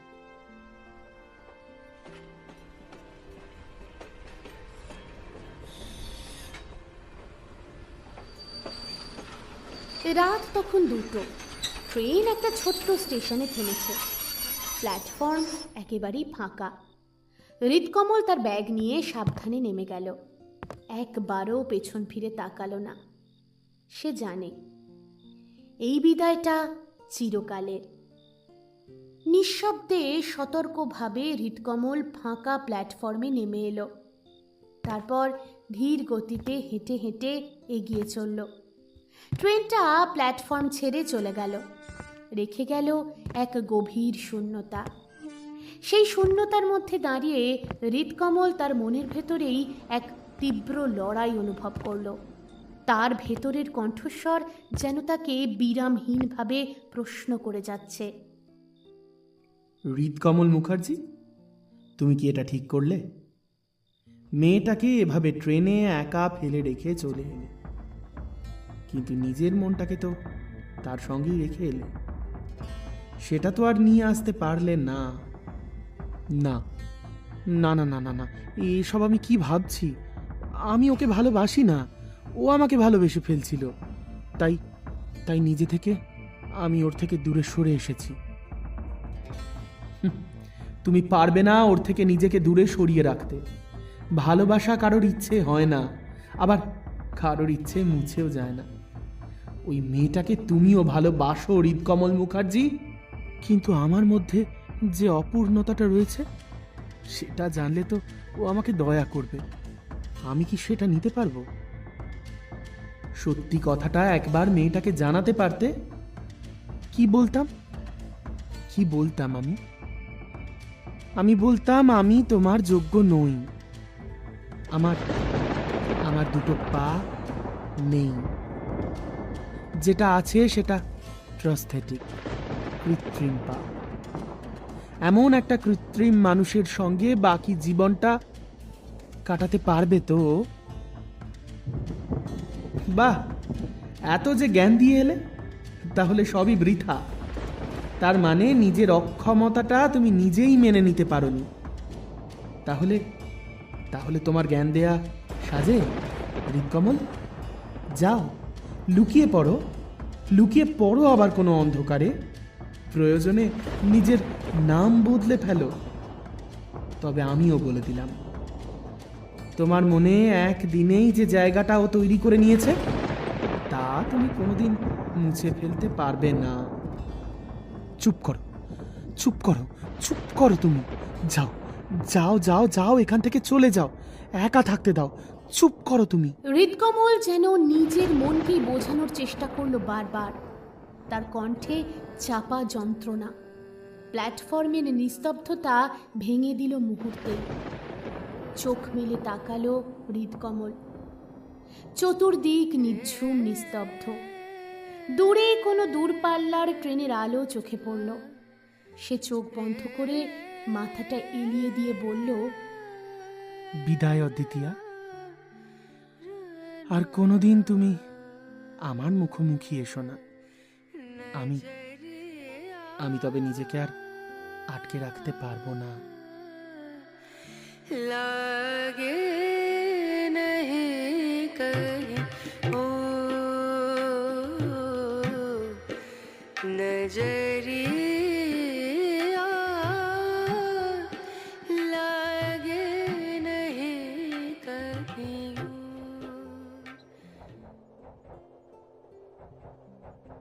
ভোরের আলো যখন ট্রেনের কেবিনে এসে পড়ল, তখন অদ্বিতীয়ার ঘুম ভাঙল। মনটা শান্ত। গত রাতের গভীর কথোপকথন আর হৃদকমলের দেওয়া আশ্বাস তাকে অদ্ভুত প্রশান্তি দিয়েছিল। সে পাশ ফিরে হঠাৎই থমকে গেল। উল্টো দিকের বিছানাটা ফাঁকা। তার ঘুমন্ত মাথার উপর এক ফালি আলো এসে পড়েছে, কিন্তু পাশের জায়গাটা একেবারেই শূন্য। হৃদকমলের ব্যাগ নেই, তার বইপত্র নেই, ল্যাপটপ, ফোন, কিচ্ছু তো নেই। অদ্বিতীয়া ভয় পেয়ে গেল। তারপর ভাবল নিশ্চয়ই ওয়াশরুমে গেছে, কিন্তু এতক্ষণ। ধীরে ধীরে শান্ত মনটা অস্থির হয়ে উঠল। বিছানা থেকে লাফিয়ে নেমে গেল ও। করিডোরের দুদিকে তন্ন তন্ন করে খুঁজল। অ্যাটেন্ডারদেরও ডেকে ডেকে জিজ্ঞাসা করল, কিন্তু কেউ কোনো উত্তর দিতে পারল না। কি হলো তবে? কোথায় গেল হৃদকমল? অদ্বিতীয়া আবার নিজের কূপে ফিরে এলো। ওর চোখে অবিশ্বাস আর যন্ত্রণা। কাল রাতে যে মানুষটা ওকে ভয় পেতে বারণ করলো, আজ সকালে সে চলে গেল বিদায় না বলেই। অদ্বিতীয়া নিজের বিছানায় বসে পড়ল। চোখের জল গড়িয়ে পড়ল, কিন্তু কোনো শব্দ হলো না। ও বুঝতে পারল ওর জীবনের আসল জার্নিটা বোধহয় এখানেই শুরু হলো। ঠিক তখনই ওর চোখে পড়ল ওর মাথার ডান পাশে পড়ে আছে একটা বই, হৃদকমলের বই। কাঁপা কাঁপা হাতে বইটাও তুলে নিল। সেখানে একটা লাইনের নিচে লাল পেন্সিলের দাগ দিয়ে আন্ডারলাইন করা, কিছু পথ একা চলাই ভালো, কারণ সেই পথের শিক্ষাই চিরকালের। বুঝতে পারল এই লাইনটা ওর জন্যই। এটা শুধু একটা বিদায় নয়, এটা তার জীবনের সবচেয়ে বড় শিক্ষা।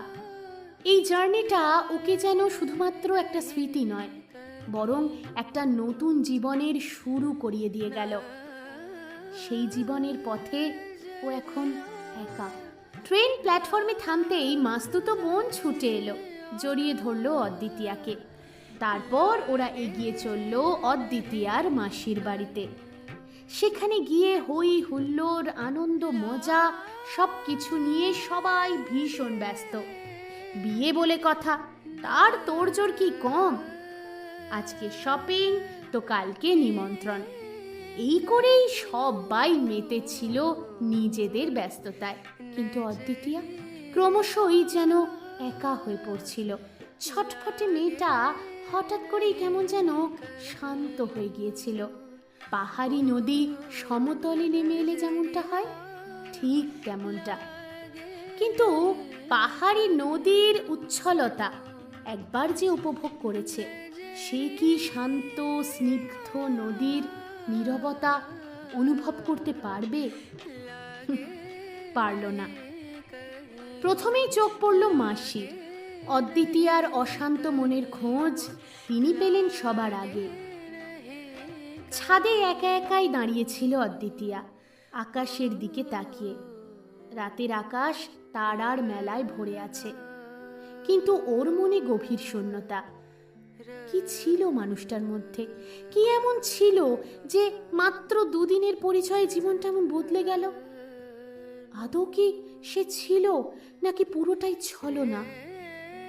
অন্য মানে খাবার, কিছু পথ একা চলাই ভালো, কথাগুলো বারবার ওর কানে বাজতে থাকছে। আর দাঁড়িয়ে থাকতে পারল না অদ্বিতীয়া, ছাদের দোলনাটায় বসে পড়ল। কিরে আদু, মন মরা হয়ে বসে আছিস? কিছু হয়নি মাসি, এমনি। কিছু হয়নি বললেই হলো, তাহলে ওরম চুপ করে বসে আছিস যে? কিছু হয়নি গো, ঘুম আসছে না। মুখটা তো পুরো শুকিয়ে গেছে, কি হয়েছে বল?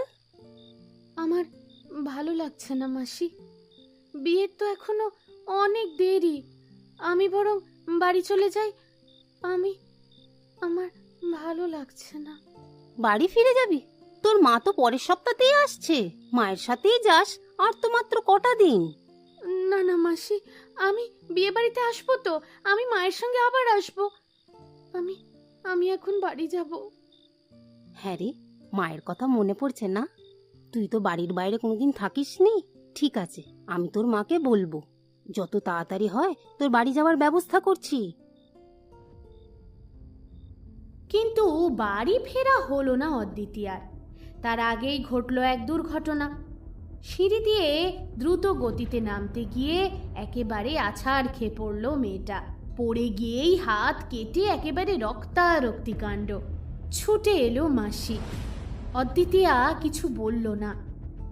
তার শারীরিক যন্ত্রণা যেন তার মনের যন্ত্রণার সঙ্গে মিলে মিশে একাকার হয়ে গেছে। সে বুঝতে পারছিল তার মনের ক্ষতটা শরীরের উপরে প্রকাশ পেল এবার। অদ্বিতীয়াকে নিয়ে মাসি এলো হাসপাতালে। তার হাতে সেলাই পড়েছে, ব্যান্ডেজ করে দেওয়া হয়েছে। ব্যথায় অদ্বিতীয়ার মুখটা ফ্যাকাশে হয়ে গেছে, কিন্তু তার চোখে মুখে অন্য এক অস্থিরতা। মাসি তাকে ধরে ধরে করিডর দিয়ে এগিয়ে নিয়ে যাচ্ছিল। হঠাৎ অদ্বিতীয়া থমকে দাঁড়ালো। তার চোখগুলো যেন বিশ্বাস করতে পারছিল না। করিডোরের অন্য প্রান্তে একটা হুইল চেয়ারে বসে এক ব্যক্তি এগিয়ে আসছেন। তার মুখটা হৃদকমলের মতোই দেখতে, এমনকি সেই চশমাটায়। অদ্বিতীয়ার হৃদস্পন্দন বেড়ে গেল। তার মনের সব কষ্ট, সব যন্ত্রণা এক লহমায় দূর হয়ে গেল। অদ্বিতীয়া মাসির হাত ছাড়িয়ে দ্রুত চিৎকার করে উঠল, হৃদকমল, হৃদকমল! মাসি অবাক হয়ে গেলেন। আদু, কি করছিস কি? তোর তো হাতে লেগে যাবে। শুনল না অদ্বিতীয়া, ছুটল সেই দিকেই। আদু, আদু, কি হলো মা? ছুটিস না, ছুটিস না। কিন্তু কে কার কথা শোনে? অদ্বিতীয়া তখন ছুটতে ছুটতে পৌঁছে গেছে সেই হুইল চেয়ারের কাছে। হুইল চেয়ারে বসে থাকা ব্যক্তি, তার সামনে দাঁড়িয়ে আছে অদ্বিতীয়া। আবার যে মেয়েটার সঙ্গে দেখা হবে এ তো কল্পনাই করেনি হৃদকমল। এ কি অদ্বিতীয়া, তুমি এখানে? আর তোমার হাতে কি হয়েছে? হৃদকমলকে দেখে অদ্বিতীয়ার চোখের জল থমকে গেছে। তার নিজের হাতের ব্যথা, এখানে আসার কারণ, সবকিছুই তার মন থেকে মুছে গেছে। তার সমস্ত মনোযোগ শুধু হৃদকমলের দিকে। তার প্রশ্ন উপেক্ষা করে সে শুধু হুইল চেয়ারটার দিকে তাকিয়ে রইল। আপনি হুইল চেয়ারে কেন? কি হয়েছে আপনার? হৃদকমল চমকে উঠল। এত দ্রুত তার নিজের কথা ভুলে গিয়ে মেয়েটার হাতের চোটটাই দেখছিল সে। অদ্বিতীয়ার প্রশ্ন শুনে বিচলিত হয়ে পড়ল। না না, কিছু হয়নি, ওই একটু পড়ে গিয়েছিলাম, পায়ে একটু লেগেছে। কোথায় লেগেছে দেখি, আমাকে দেখান। হৃদকমল চমকে ওঠে। তার মুখের ভাব এক মুহূর্তে বদলে যায়। সে বুঝতে পারছিল তার লুকোনোর আর কোনো জায়গা নেই। অদ্বিতীয়া তার হুইল চেয়ারের কাছে এগিয়ে যায়। তার চোখ থেকে জল পড়ছে। হৃদকমল সরে যেতে চাইছিল, কিন্তু অদ্বিতীয়া দ্রুত তার হুইল চেয়ারের হাতলটা ধরে ফেলল শক্তভাবে। আপনি যাবেন না, আমাকে বলুন কি হয়েছে। এর পরের ঘটনা খুব দ্রুত ঘটে গেল। মাসিকে কোনো ক্রমে বুঝিয়ে বাড়ি পাঠিয়ে দিল অদ্বিতীয়া। হৃদকমলের সঙ্গে হসপিটালের ক্যান্টিনে গিয়ে বসল। নিজের হাতের যন্ত্রণা ভুলে গেছে ততক্ষণে। এখন ওর একটাই প্রশ্ন, সেদিন হৃদকমল কেন এমনটা করেছিল? হসপিটালের ক্যান্টিনের পরিবেশটা শান্ত, কিন্তু অদ্বিতীয়া ভীষণ উত্তেজিত। আপনি আপনি কেন আমাকে একা ফেলে রেখে চলে এলেন সেদিন? হৃদকমল কোনো উত্তর দিল না। সে অদ্বিতীয়ার হাতের ব্যান্ডেজটার দিকে তাকিয়ে রইল। আমি তো কোনো ভুল করিনি। আমি আপনার বইটা পড়েছি। আপনি কি আমাকে শুধু শেখাতে এসেছিলেন জীবনে একা কিভাবে চলতে হয়? আপনি কেন করলেন আমার সঙ্গে এমনটা? আমাকে কিছু বললেন না, আপনি চলে গেলেন। আমি তো। অদ্বিতীয়ার কথায় হৃদকমল চোখ তুলে চাইল। সে বুঝতে পারল এই মেয়েটাকে যতটা সহজ ভেবেছিল ততটা নয়। তার কাছে সত্যিটা প্রকাশ করা ছাড়া আর কোনো উপায় নেই। আমার জীবনটা খুব সহজ নয় অদ্বিতীয়া। আমি আমার এই অবস্থার কথা তোমাকে বলতে পারতাম না। কি অবস্থা? হুইল চেয়ারে কেন আপনি? আপনার পায়ে কি হয়েছে বলুন।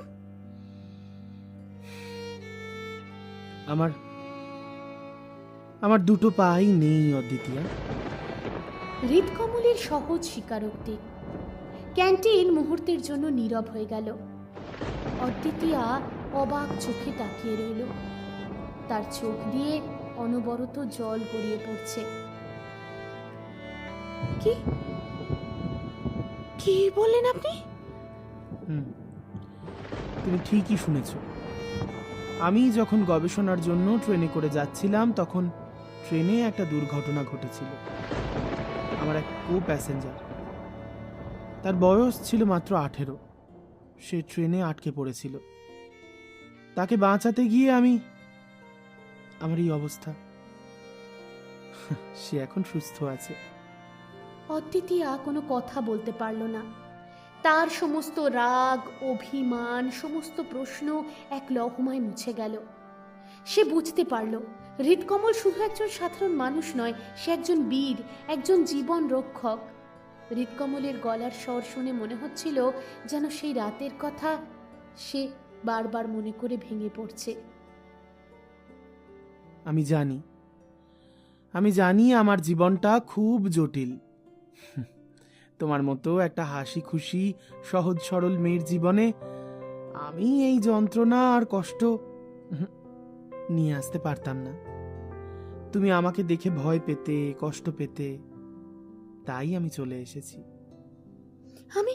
আমি ভয় পাইনি, বিশ্বাস করুন। আমার একটু একটু কষ্ট হচ্ছে না। আমি শুধু ভাবছি যে আপনি এত বড় কষ্টটা বুকে চেপে রেখে সেদিন আমাকে বললেন না। আপনি শোনো অদ্বিতীয়া, আমি জানি এখন তুমি কি ভাবছো, কিন্তু তোমার কাছ থেকে আমার কোনো সমবেদনা চাই না। তুমি যেটাকে কষ্ট বলছো সেটা আমার জীবনের একটা অংশ। আমি একা থাকতে পারি, নিজের সব কাজ একাই করতে পারি। আমার জীবনটা তোমার কল্পনার চেয়েও বেশি স্বাধীন। কিন্তু হৃদকমল। দাঁড়াও, আমাকে শেষ করতে দাও। তোমার সঙ্গে 1.5 দিনের সামান্য কিছু বেশি সময় আমি ট্রেনে জার্নি করেছি, আর তাতে আমি ফিল করতে পেরেছি যে তুমি আমার প্রতি দুর্বল হয়ে পড়ছিলে। কিন্তু আমি তো ভালোবাসার জন্য তোমার উপযুক্ত নই। দেখো, বেশিরভাগ মানুষের 2টো হাত, 2টো পা আর একটাই মাইন্ডসেট থাকে। তাদের ভাবনা সহজ সরল, কিন্তু আমি তেমনটা নই। আমি 5 জনের থেকে আলাদা। আমি ইউনিক। আমার এই অবস্থা আমাকে অনেক কিছু শিখিয়েছে। আমি জানি জীবন কতটা কঠিন হতে পারে, আর তাই আমি জানি কিভাবে নিজের সমস্ত সমস্যার সমাধান নিজেকে করতে হয়। আমি চাই না আমার জীবনের এই জটিলতা তোমার সহজ সরল জীবনটাকে বিষিয়ে দিই। আমি সেদিন তোমাকে একা রেখে চলে এসেছিলাম, কারণ আমি চেয়েছিলাম তুমি তোমার জীবনটাকে উপভোগ করো, ঠিক সেই গল্পের চঞ্চল পাখিটার মতো। আমি চাইনি আমার জীবনের বোঝা তোমার উপর চাপাতে, কারণ আমি জানি এই ক্ষত নিয়ে আমি কাউকে ভালোবাসা দিতে পারবো না বোধহয়। হৃদকমলের কথা শেষ হতেই অদ্বিতীয়ার চোখ দিয়ে জল গড়িয়ে পড়ল, কিন্তু তার মুখে ছিল এক দৃঢ় হাসি। সে বুঝতে পারছিল হৃদকমল নিজেকে আড়াল করার জন্য কতটা চেষ্টা করছে। সে শান্তভাবে হৃদকমলের হাতটা নিজের হাতে তুলে নিল। হৃদকমল, আমি আপনাকে ভয় পাইনি। আমি কোনো সমবেদনাও দেখাচ্ছি না। আপনি বলেছেন আপনি 5 জনের থেকে আলাদা। আপনি ইউনিক। হ্যাঁ, আপনি তো ইউনিক। আপনার 2টো পা নেই বলে নয়, বরং আপনার হৃদয়টা পৃথিবীর সবথেকে শ্রেষ্ঠ মানুষের হৃদয়। যে মানুষটা নিজের জীবন বাজি রেখে একটা অচেনা মানুষের জীবন বাঁচিয়েছিল, সে কোনো সাধারণ মানুষ হতে পারে না, স্বাভাবিক। আপনি বলেছেন সবার একটাই মাইন্ডসেট থাকে, কিন্তু আপনি আমার মাইন্ডসেটটা বদলে দিয়েছেন।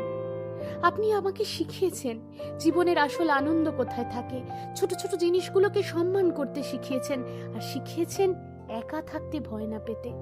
কিন্তু আমি তো ভয় পাচ্ছিলাম। শুধুমাত্র আপনি পাশে ছিলেন বলে আমি ভয়কে জয় করতে পেরেছি। আর তাই আমার যাত্রাটা তো একা থাকার জন্য শুরু হয়নি, এটা তো আপনাকে খুঁজে পাওয়ার জন্যই শুরু হয়েছিল। অদ্বিতীয়ার কথায় হৃদকমল স্তম্ভিত হয়ে তার দিকে তাকিয়ে রইল। তার চোখে সেই দৃঢ়তাটা এবার নরম হয়ে এলো। সে যেন এই প্রথম বুঝতে পারল ভালোবাসার কাছে কোনো বাধাই বাধা নয়, আর এই মেয়েটার কাছে তো একেবারেই নয়। সে কিছু বলতে পারল না, শুধু অদ্বিতীয়ার হাতটা ধরে রইল। কিন্তু অদ্বিতীয়া, 1 মিনিট, তার আগে বলুন তো, আপনি নিজেকে ইউনিক বললেন। আচ্ছা, আপনি কি শুধু একা স্পেশাল নাকি? আপনার দুটো পা নেই বলে? আর আমি, এই যে আমি এত কথা বলি, এত সুন্দর করে বকবক করি, মায়ের কথায় আমি একটা আস্ত রেডিও, সেটা বুঝি কিছু নয়? আমার মতো এমন স্মার্ট সুন্দরী যে নিজের পছন্দের খাবার বাদে অন্য কিচ্ছু খায় না, যার কাছে নিজের জীবনটাই সবার থেকে প্রিয়, এমন একজনকে চাইলেও কি আপনি আর খুঁজে পাবেন বলুন? পৃথিবীতে এত মানুষ, কিন্তু আমার মতো দ্বিতীয় কেউ নেই। আমি তো নিজের ফেভারিট। আমার এই ইউনিকনেসটা আপনার চোখে পড়ছে না বুঝি? অদ্বিতীয়ার কথায় হৃদকমল প্রথমে কিছুটা অবাক হলেও তার মুখে এক ঝলক হাসি ফুটল। তার সমস্ত রাগ অভিমান উবে গেল। সে হাসতে হাসতে বলল, না, পড়েনি। তাহলে আপনি কানে তুলো দিয়ে রাখুন, কারণ আমি সারা জীবন আপনার কানের কাছে বক বক বক বক করব। আপনি বলেছিলেন কিছু পথ একা চলাই ভালো, কিন্তু আমি আপনাকে বলে দিচ্ছি, আমাদের জার্নিটা এখন থেকে আর একা নয়। আমি যখন থেকে আপনার প্রেমে পড়েছি, তখন থেকে আমাদের পথটা কিন্তু এক। হৃদকমল আর কিছু বলল না, সে শুধু অদ্বিতীয়ার দিকে তাকিয়ে হাসল। সেই হাসিটা ছিল এক নতুন আশার, এক নতুন পথের শুরু। অদ্বিতীয়াও তার হাতটা আরো শক্ত করে ধরল। এই যাত্রায় তারা একে অপরের পরিপূরক। একজন নীরব শিক্ষক, অন্যজন চিরন্তন ছাত্রী। একজন জীবনের বাস্তবতা শিখিয়েছে, অন্যজন শিখিয়েছে ভালোবাসা।